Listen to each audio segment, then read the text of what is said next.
Single dad gives shoes to barefoot child. Turns out, her mom is a fashion mogul who finds him. He was a single dad with nothing to spare, but a heart that still believed in kindness. She was a child, alone and barefoot on a city sidewalk. What began as a quiet act of generosity, offering his daughter's extra shoes to a little girl he'd never seen before, would unravel into something neither man nor child could have imagined. Because her mother, she wasn't just any woman. She was a global fashion icon with a legacy stitched in silk and power. And she was looking for the man who gave her daughter dignity when no one else would. What happens when the worlds of runway royalty and blue-collar grit collide? Stay with us. This story might just change how you see the smallest moments. The morning had started like every other for Mason Carter. The cracked coffee pot coughed out bitter warmth as he packed his daughter's lunch with practiced care.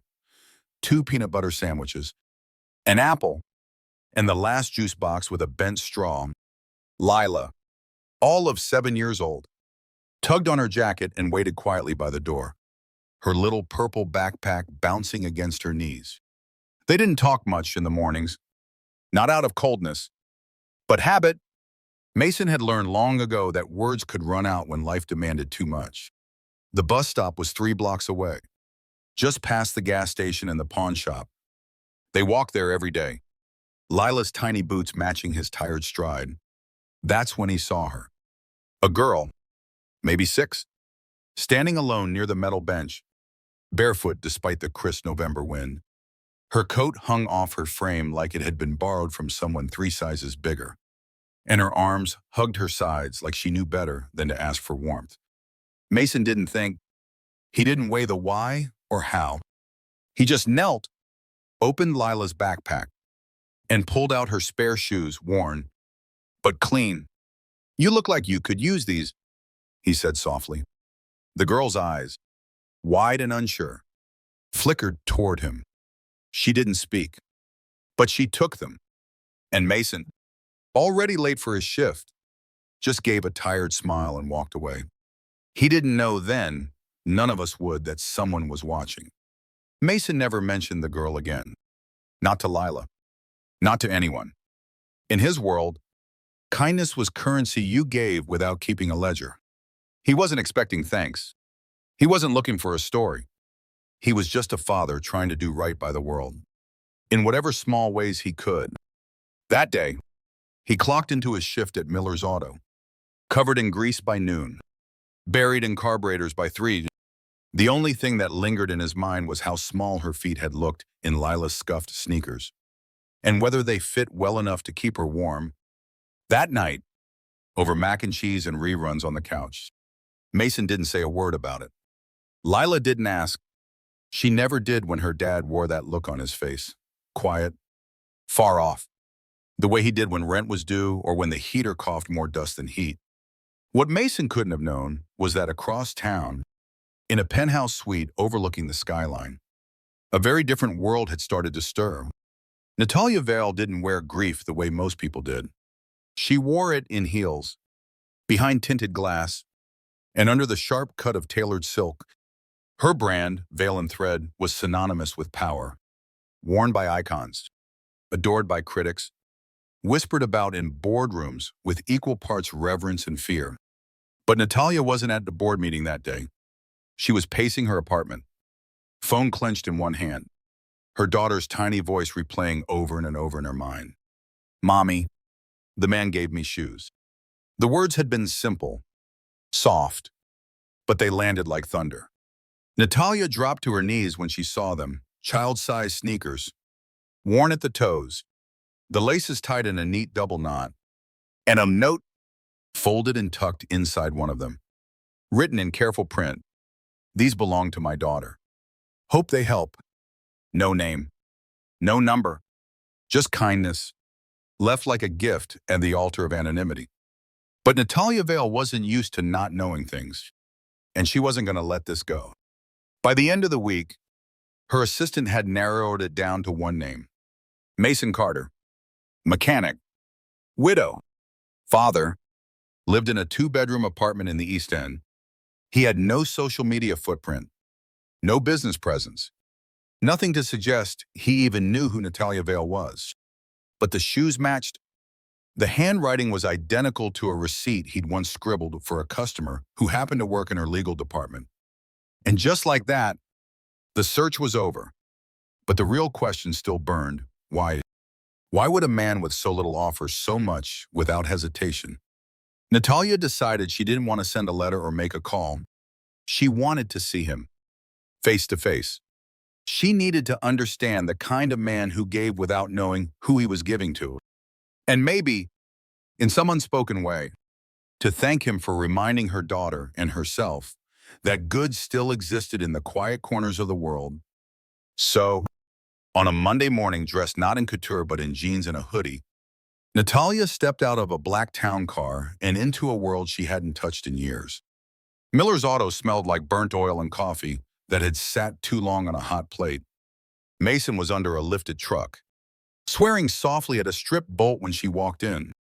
He didn't see her at first, not until she cleared her throat gently, her daughter's shoes in one hand, the folded note in the other. When he finally looked up, she met his eyes. "These belong to you." "I think," she said quietly. Mason stood slowly, brow furrowed. "Not anymore," he replied, wiping his hands on a towel. "They helped someone. That's enough." Natalia nodded once. "Mums," almost involuntarily. "They did," she said, "and so did you." Neither of them spoke for a moment. Just the sound of a wrench dropping to concrete, and the echo of something beginning, something neither of them could name just yet. Mason wasn't the kind of man who got caught off guard often, but there was something about the way she said it. "They did, and so did you," that froze the air between them. He stood there, grease-stained towel in one hand, and just stared, not at the shoes, not even at the woman herself, but at the weight behind her words. He wasn't used to praise. Compliments in his world came in grunts and nods, not sentences dressed in softness. And yet, here she was, speaking to him like he'd done something heroic, when all he remembered was the cold and a kid who needed shoes more than Lila did. "Look," he finally said, voice low, steady. "I didn't do it for attention. She reminded me of someone." Natalia tilted her head, curious but patient. She didn't push. "Your daughter?" she asked, her tone almost whisper-light. Mason nodded. "Lila. Same age. Give or take. Same look in her eyes. Like she'd been told too many times to be quiet. To be small. I couldn't just walk past that." Natalia didn't know what she expected. Maybe someone rougher. Maybe someone who'd shrug off her presence like she was just another problem to solve. But Mason Carter wasn't either of those things. He was quiet in a way that made you lean in, solid like old trees and hand-carved furniture. And it disarmed her more than she cared to admit. "I think you deserve to know," she said, eyes locking with his. "The little girl is mine. Her name's Ivy." Mason blinked. "Ivy. That's a good name." She smiled at that. Just slightly. "Thank you." She hasn't taken the shoes off since. Calls them her lucky pair. He exhaled, a soft chuckle escaping like he didn't mean to. "Then I guess they found the right feet." Silence settled again. Not awkward, but heavy with a sense that something unexpected had rooted itself in the space between them. Natalia wasn't used to standing still, let alone explaining herself. But Mason didn't ask questions, didn't prod. That made her want to offer more. So she did. She told him about Ivy's father, how he'd walked out before their daughter's first birthday, how life had gotten too fast, too complicated, how sometimes the people you trusted the most were the ones who taught you to stop trusting altogether. She told him about the brand, the pressure, the loneliness that came with being known but not seen.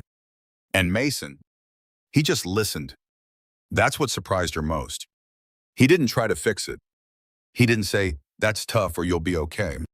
He just stood there, present, like maybe her words were worth hearing. "So what now?" he asked, Not flippant, just curious. Natalia glanced around the shop, the peeling paint, the old vending machine humming in the corner. A life entirely different from hers. Now, she said, I offer you a job, or at least a conversation about one.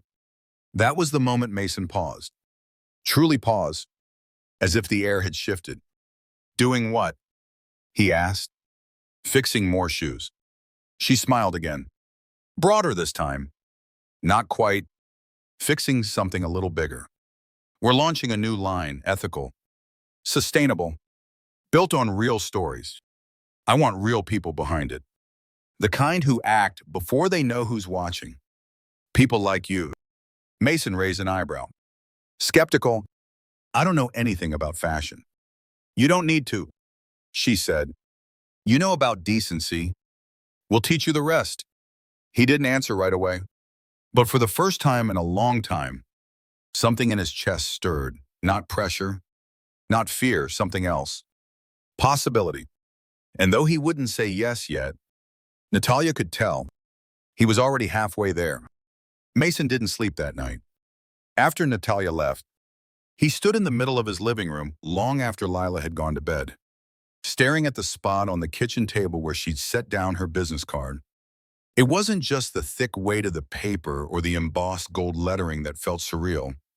It was what it represented. A doorway into a world that didn't belong to him. Fashion shows, PR meetings, product lines with names he couldn't pronounce. It was all too far from the rhythm of his life, bolts and brake pads and Sunday coupons. And yet, here it was, sitting inches from a half-empty cereal bowl in a stack of overdue bills.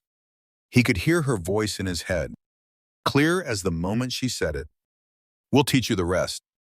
Like decency was a job skill. Like being good could be enough. That idea clung to him, quiet and persistent. The next morning, Mason took Lila to school just like always. She asked if he remembered to pack her apple slices in the green container, the one that didn't leak. He kissed the top of her head and promised he did. But his mind was elsewhere. On the drive back to the shop, he kept glancing at his hands. Calloused, scratched, built for engines. Not elegance. What would people like Natalia think once they really knew him? Not just the man who gave away shoes, but the man who'd nearly lost everything when his wife passed. The man who barely scraped by each month and sometimes cried quietly into a steering wheel parked 2 blocks from home. Still, by noon, he'd made a decision. He was going to meet her. Veil and Thread headquarters was nothing like Miller's Auto. The building was all steel and glass, polished to a shine that made Mason feel like he should have brought gloves just to walk in. But Natalia had arranged everything. A receptionist greeted him with a smile that felt too practiced, too perfect. Mr. Carter, Miss L. Vale is expecting you. He followed her down a hallway that smelled faintly of perfume and printer ink until they reached a minimalist office bathed in sunlight. Natalia stood by the window, not in heels today, but in clean white sneakers. She smiled when she saw him. Didn't think you'd come, she said. Mason shrugged. Neither did I. But here I am.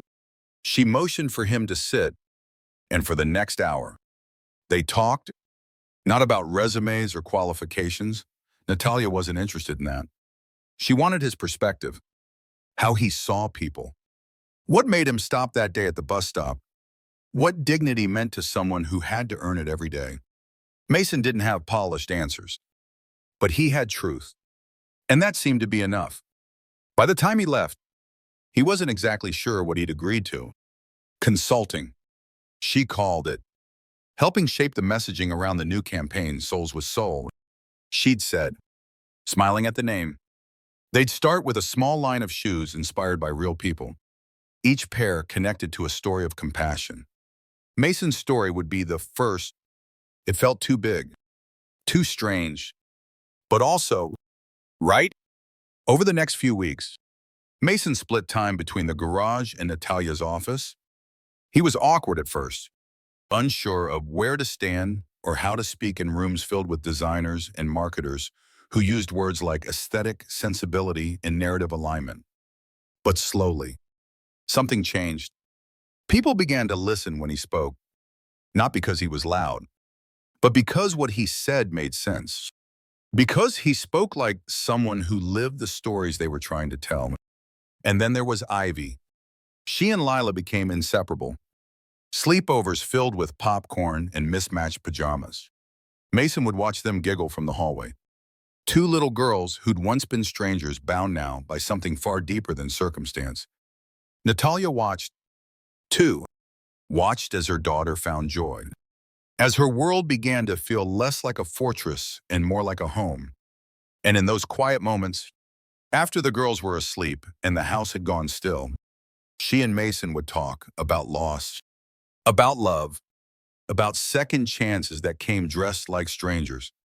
Neither of them used the word yet, not out loud. But love was growing there, quiet and sure, like roots beneath the surface. No promises, no declarations, just presence, just staying. And for both of them, after everything they'd lost, maybe that was the greatest miracle of all. It wasn't instant. What grew between Mason and Natalia, it came in slow, careful pieces, like how he started bringing coffee from the diner down the street when he stopped by the office. Always 2 sugars, never cream, just how she liked it. Or how she kept a toolbox in her trunk. Because Mason once joked that her car sounded like it needed a therapist. Not a mechanic. There were no grand gestures, no candlelit declarations. Just little things, like how she asked about Lila's school projects and remembered which cartoons Ivy liked best. And how Mason, who rarely let anyone into his quiet, cracked world, began to talk, not just about brake pads and oil changes, but about dreams he hadn't let himself have in years. The campaign took off faster than anyone predicted. Souls with Soul became a viral success. People weren't just buying shoes, they were buying stories. Each box came with a handwritten note about the person who inspired the design. Mason's story about a single dad, a pair of secondhand sneakers, and a barefoot child struck a nerve. Suddenly, orders poured in. Interviews followed. Natalia's brand was praised not just for innovation, but for integrity. Yet through all the noise, she kept coming back to the man who didn't care about headlines. Mason didn't want to be on camera. He didn't even go to the launch party. He stayed home that night and made grilled cheese for the girls while Natalia delivered the keynote. And when she returned, heels in one hand and exhaustion in her eyes, he was there, sitting on the porch swing with a blanket over his knees and 2 mugs of tea between them. "How'd it go?" he asked, shifting to make room. She didn't answer right away, just rested her head on his shoulder and whispered, "It only mattered because I knew you were here." But with growth came pressure. Suddenly, Natalia's world spun faster. Investors wanted more. Creative directors demanded bigger, bolder. The press circled constantly, hungry for headlines. Mason, grounded in a world of oil stains and socket wrenches, began to feel the distance. Not because Natalia changed, but because her world did. Their late-night porch talks turned into brief phone calls. Lunch breaks stretched thin. And one morning, Lila asked if Ivy was still her best friend or just busy now. Mason didn't have an answer for her. He just pulled her into his arms and held her tight. Natalia noticed, of course, the way Mason grew quieter, more distant, like he was already bracing for the goodbye. It scared her. Not because she didn't love him, she did. Deeply, but because she didn't know how to hold both worlds in her hands without dropping one. She'd spent years building something from scratch, clawing her way through rooms that were never built for her. She didn't want to lose that, but she also didn't want to lose him. One night, after the girls had fallen asleep during a backyard movie, Natalia stayed behind as Mason rolled up the blanket. "I miss you," she said softly. He looked at her, the moonlight catching the sadness in his eyes. "I'm still right here," he replied. But they both knew that wasn't the whole truth. That weekend, Natalia called a meeting with her team. She canceled 2 upcoming press events. She declined an exclusive cover shoot. And when her assistant looked at her like she'd lost her mind, Natalia just said, "If this brand doesn't leave room for life, real life, then it isn't worth building." Later that day, she showed up at Mason's shop in jeans and a white tee. No makeup, no entourage. Just her. "I don't want to build something that costs me you," she said, voice trembling. "I don't want a future where Ivy has to look at pictures to remember who made her laugh." Mason wiped his hands on a rag and stepped toward her. "And I don't want to be a man who lets fear walk me away from something good," he said. Then he pulled her in, gently, like he was afraid to wake a dream. They didn't promise forever. They didn't need to. They promised presence, effort, a place at the table, no matter how messy life got. And that, in the end, was more than enough. Summer came slowly that year, not in a rush of heat, but in soft, stretched out days that smelled like cut grass and tasted like lemonade sipped from mismatched cups. Mason and Natalia found a rhythm, not perfect, not effortless, but real. On weekdays, he worked part-time at the garage, coming home with grease on his shirt and a story on his lips. She scaled back her hours, surprised to find that the empire didn't collapse without her at the helm every second. Lila and Ivy turned their bedrooms into twin forts of imagination, where magic spells were cast with glow sticks and whispered secrets lasted forever. Some nights, they all sat on the back porch, sharing stories over melting popsicles and lightning bug light. Other nights, silence filled the air, not empty, just comfortable, the kind of quiet that only shows up when hearts are safe. Mason never got used to the cameras. Even though he wasn't the face of the brand, people recognized him more often now. Strangers would nod politely at the gas station or thank him for being an example, whatever that meant. Sometimes he wished he could disappear back into his anonymity. But then Ivy would run into his arms after school, or Natalia would reach for his hand during one of Lila's recitals, and he'd remember. This life wasn't about being seen. It was about seeing each other. And for the first time in years, Mason felt like he was being seen not for what he lacked, but for what he carried: steadiness, honesty, a love that didn't come dressed in poetry, but showed up anyway. Things didn't always go smoothly. There were moments when their differences rubbed like sandpaper. Natalia could be sharp, impatient when things didn't move at her pace. Mason, slow and deliberate, sometimes frustrated her with his silences, his need to retreat before he responded. But they learned how to wait for each other, how to say "I'm sorry" without words, how to laugh in the middle of hard conversations. Once, when a thunderstorm knocked out the power and Ivy panicked, Mason lit candles around the living room, pulled out his guitar, and sang off-key until both girls fell asleep. Natalia watched him, heart aching in the best way. Later, she whispered, "You make the hard parts look easy." He just kissed her forehead and replied, "That's 'cause I've got the right people beside me now." Then came the invitation. A major talk show wanted Natalia to share the Souls with Soul story. It was a chance to take the brand global, a rare opportunity even in her world. But they wanted Mason too, on stage, in the spotlight. He hesitated, hard, told her it wasn't his thing, that he didn't belong on TV. Natalia didn't push. She simply said, "Tell them no. If that's what you want, nothing's worth making you feel small." Mason didn't answer right away. But later that night, while the girls painted their nails on the floor and giggled about nothing in particular, he looked across the room and realized something. His life had changed, not because of fame or fortune, but because he said yes to a stranger with storm gray eyes holding his daughter's shoes. And maybe, just maybe, stepping into the light wasn't about ego. Maybe it was about gratitude. So he said yes. They went together, hand in hand, both nervous in their own ways. The interview was simple, honest. Natalia spoke with her usual grace, and Mason, surprising everyone, even himself, spoke quietly but powerfully about what it meant to give when you don't have much, about what it feels like to be found when you weren't even looking. When the camera stopped, the host turned to them and said, "This isn't just a story about shoes. It's about how the smallest act can reshape everything." Back home, things stayed simple. Ivy still lost her lunchbox weekly. Lila still tried to convince them she needed a puppy. Natalia still left sticky notes in Mason's toolbox with tiny hearts drawn in the corner.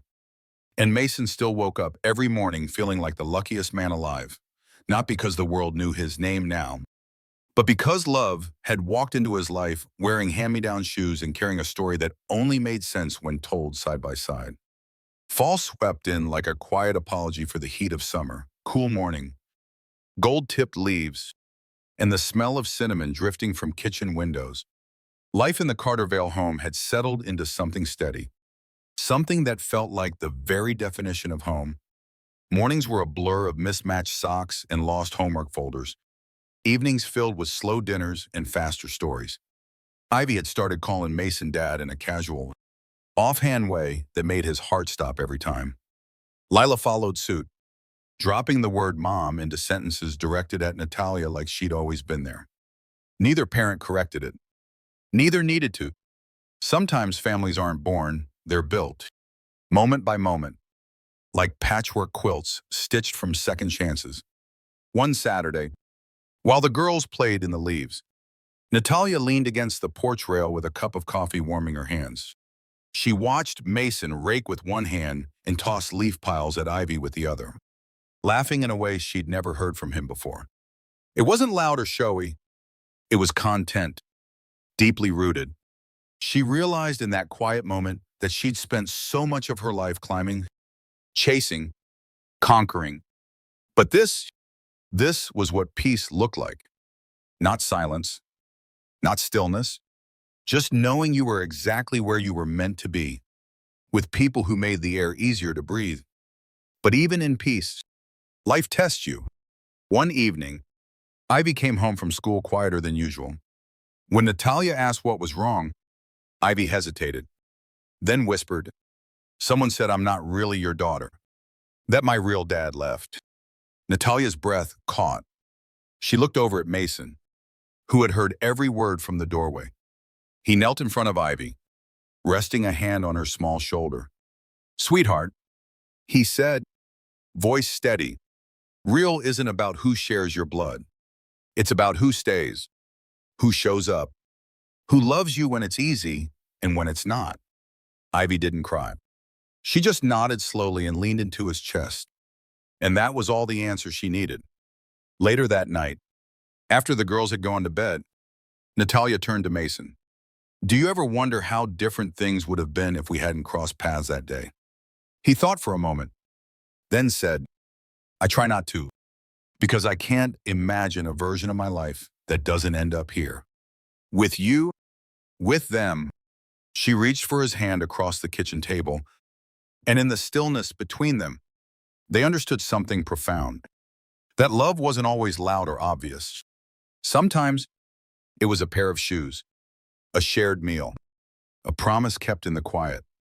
What started on a sidewalk, with bare feet and borrowed sneakers, had become something neither of them saw coming. A family not made of perfection, but purpose, not born of convenience, but choice. And as the wind rustled through the leaves outside, as laughter echoed down the hallway where two little girls planned their next adventure, Mason and Natalia sat in the glow of a kitchen light and smiled, not because life was easy, but because it was finally theirs.